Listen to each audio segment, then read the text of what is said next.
ऐसी कहानियाँ सुनने के लिए हमारे चैनल को सब्सक्राइब करें। मेरी शादी अमन के साथ हुई थी। आज हमारी सुहाग रात थी। फूलों से सजे बिस्तर पर बैठी मैं बहुत ही खूबसूरत लग रही थी। अमन मेरे पास आया और बिस्तर पर बैठ गया। उसने मेरे हाथों को अपने हाथों में थाम लिया। अमन ने जैसे ही मेरा हाथ पकड़ा, मैंने अपना हाथ खींच लिया। अमन ने फिर से मेरा हाथ पकड़ा और मुझे गले से लगाने की कोशिश की तो मैं अपना सिर नीचे झुकाकर बैठ गई। अमन ओहो शर्मा गई, लेकिन तुम्हारी इस अदा ने मुझे और दीवाना बना दिया। अंजलि चलो अब शर्माना छोड़ो और मेरी बाहों में आ जाओ और भूल जाओ सब कुछ। मैं जीवो अमन। अरे क्या हुआ, खुलकर बोलो जो बोलना है। अमन के कहने पर मैंने जो कहा वो उसे बहुत अटपटा लगा। अमन ये कैसी रस्म है तुम्हारे घर की? सुहागरात का इंतज़ार तो सबको होता है। जी होता तो है, पर हमारे घर की रस्म है कि शादी के 2 महीने तक लड़की अपने पति के साथ एक कमरे में नहीं रह सकती है। अब रस्म है तो निभानी पड़ेगी ना। 2 महीने तक आप मुझे छू नहीं सकते। अगर छू लिए तो फिर हमारे बीच प्यार नहीं रहेगा। अमन चलो अब तुम्हारे घर की रस्म है तो निभाएंगे। मैं नहीं चाहता कि हमारा प्यार कम हो। हमारी शादी को 10 दिन हो गए थे। अमन कैलेंडर में दिन गिन रहा था। एक सुबह जब अमन तैयार हो रहा था, तभी दरवाजे पर कोई आया। अमन अंजलि मेरा दोस्त आया होगा, देखो जरा। मैंने दरवाज़ा खोला। दरवाजे पर अमन का दोस्त ही था। अमन का दोस्त अंदर आया और बैठ गया। मैं भी उसके करीब आकर बैठ गई। वो दूर होकर बैठा। मैं फिर उसके करीब चली गई और अपना हाथ उसके हाथ पर रख दिया। अमन का दोस्त बोला, अरे भाभी आप ये क्या कर रही हैं? आपकी शादी को अभी महीना भी नहीं हुआ। मैंने कहा, तो क्या हुआ देवर जी? अमन का दोस्त बोला, कुछ नहीं भाभी। इतने में अमन हमारे पास आ गया और वो दोनों चले गए। मेरी इस हरकत से उसे जोर का सदमा लगा और वो पूरे रास्ते यही सोचता गया कि अमन की शादी गलत लड़की से हो गई है। बताओ 10 दिन हुए नहीं शादी को और वो पराये मर्द को छू रही है। छी छी, घोर कलयुग आ गया है। एक दिन जब अमन ऑफिस गया हुआ था तो मैं कुछ सामान लेने दुकान पर गई। दुकानदार से सामान लेने के बाद मैंने उससे कहा, हमारे घर कब आ रहे हो सेठ जी? इतना कहकर मैं वहाँ से आ गई। अब दुकानदार भी वही सोचने लगा जो अमन का दोस्त सोच रहा था।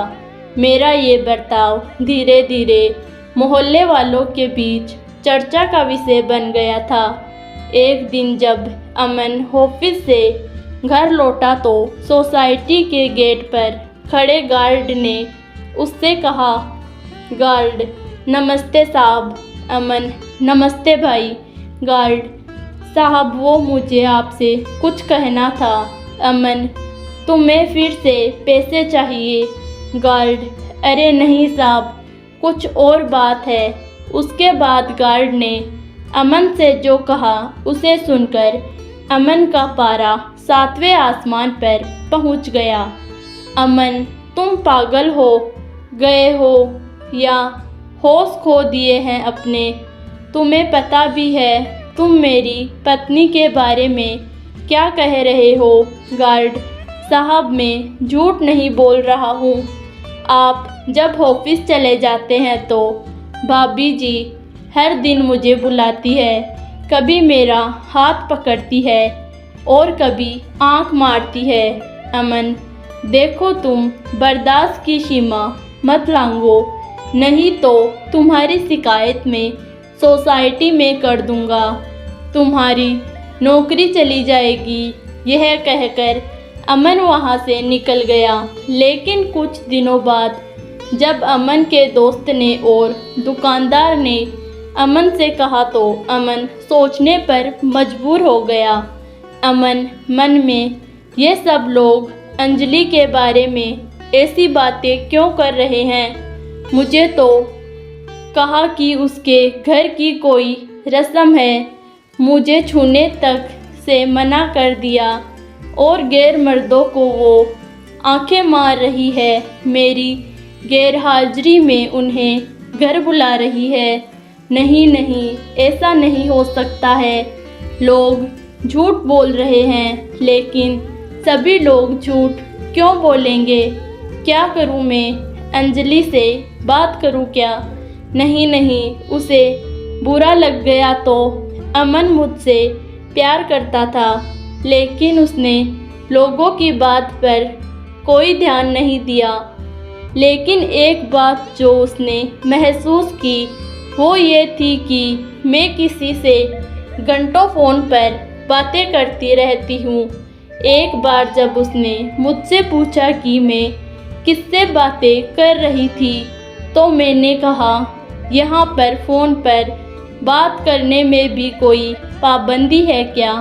अमन, पाबंदी नहीं तो कोई पाबंदी नहीं। मैं अपनी दोस्त से बातें कर रही हूँ, जिया नाम है उसका, हम बेस्ट फ्रेंड हैं। लेकिन मेरी शादी हो गई यहाँ जयपुर में और वो शादी करके अमेरिका चली गई। अब हमारा मिलना जुलना ज़्यादा संभव तो नहीं है, लेकिन इसलिए हम फ़ोन पर ही बातें करते हैं। आपको यकीन नहीं हो रहा है तो ये लीजिए फ़ोन और मेरी दोस्त से बात करिए। ये कहकर मैंने मोबाइल अमन की ओर बढ़ा दिया। अमन ने अपना सिर झुकाकर मेरी बात मान ली। वो मन ही मन बहुत दुखी भी हुआ कि उसने अपनी पत्नी पर शक किया। अमन, क्या हो गया है मुझे? मैं अपनी पत्नी पर शक कर रहा हूँ। उसने मुझसे माफ़ी मांगी। एक रात की बात है, अमन गहरी नींद में था। तभी मैं अपने कमरे से बाहर जाकर फ़ोन पर बात करने लगी।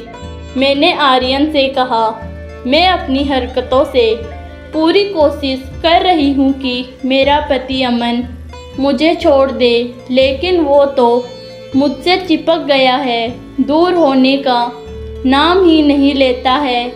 देखो आर्यन, मैं तुम्हारे बिना जी नहीं सकती।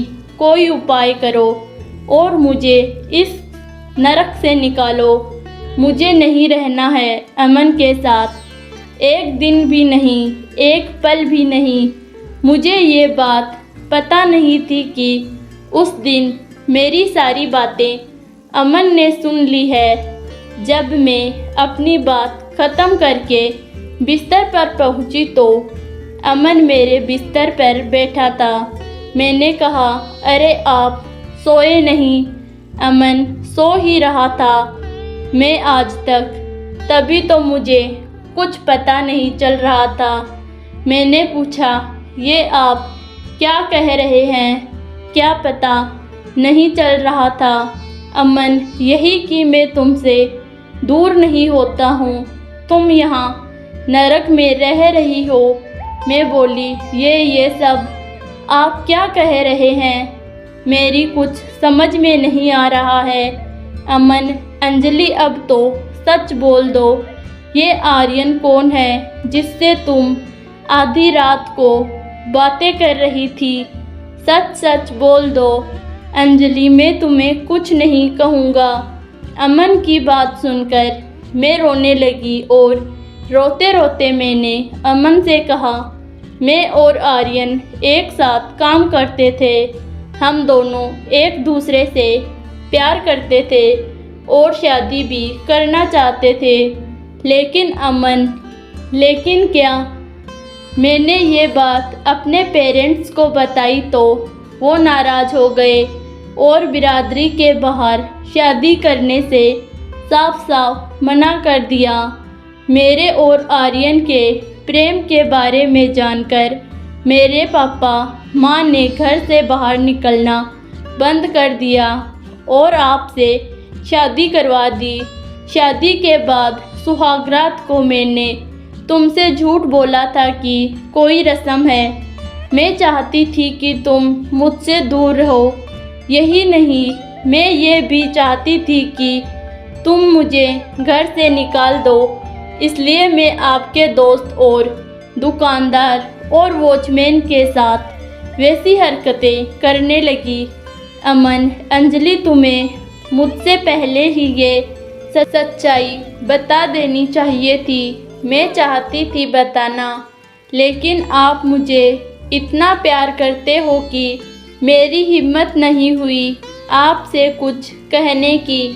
अमन, अंजलि फिक्र मत करो, मैं आर्यन से तुम्हारी शादी करवाऊंगा। मैं तो यही चाहती थी, लेकिन अगले दिन मेरे साथ ऐसा हादसा हुआ जिससे सब कुछ बदल गया। उस दिन मैं आर्यन को फ़ोन करके यह खुशखबरी दे रही थी, तभी हमारे घर का झूमर खुलकर मेरे ऊपर गिर गया। मैं लहूलुहान हो गई। जब अमन ने मेरी यह हालत देखी तो तुरंत अस्पताल ले पहुंचा। डॉक्टर, आपकी पत्नी को गहरी चोट आई है, इन्हें कुछ दिन अस्पताल में ही रखना होगा। पूरे 2 महीने तक मैं अस्पताल में रही। इस बीच अमन ने एक बच्चे की तरह मेरा ध्यान रखा। मुझे टाइम पर दवा देना, खिलाना पिलाना। जब तक मैं सो नहीं जाती मेरे सिरहाने बैठे रहना।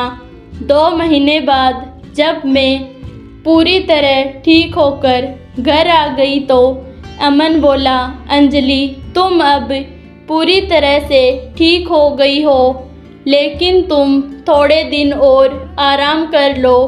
उसके बाद तुम्हें जब भी आर्यन के पास जाना होगा प्लीज़ मुझे बता देना, मैं तुम्हें छोड़ दूँगा। अमन की बातों को सुनकर मेरी आंखें भर आई।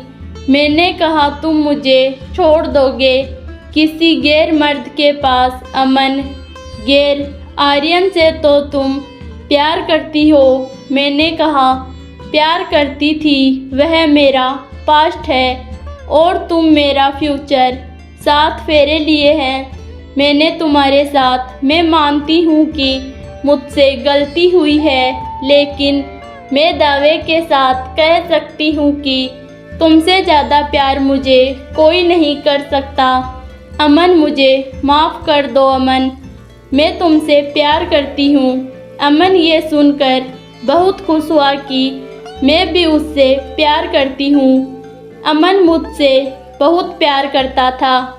जो प्यार करते हैं वो एक दूसरे की गलती को दिल से नहीं लगाते, बल्कि माफ़ कर देते हैं। अमन ने मुझे माफ़ कर दिया और हम दोनों ने नए सिरे से अपना जीवन जीना शुरू कर दिया।